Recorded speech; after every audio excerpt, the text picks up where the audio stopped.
Pastaj, ajo që vëret, madje edhe unë kam vëret, është për çudi, po, ka besimtarë të cilët ndoshta nuk ishin namazet tjera, 5 vakte, ndoshta nuk ishin aktiv në adhurime dhe ibadete, mirë po, kur vinë disa rituale, sikurse namazi natës dhe taravis, ishe prezent.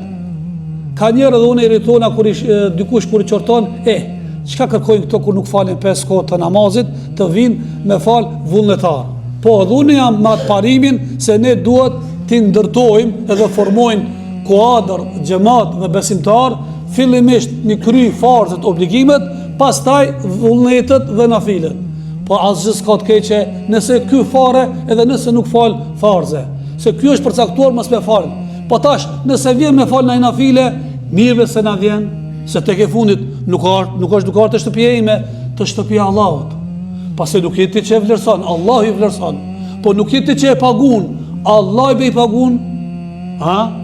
Andaj dhe kjo neve në gëzon. Ban, nuk e dit, ndoshta ndodh, qaj namazin natës, qaj teravija, që ndoshta nuk dhe fale as farzën e sabaut, e drekës, e të ikinis, mund të jetë shkak këthim i ketë historisë atina drejtë Allahu Gjereshanu. Nuk i dit njeri, nuk i dit se me qka e fiton njeriu xhenetin, nuk i dit se me qfar vepër dhe pun, Allahu ja drejton dhe ja forcon zemrën drejtë rukëtimi ti, nuk i dit njeri.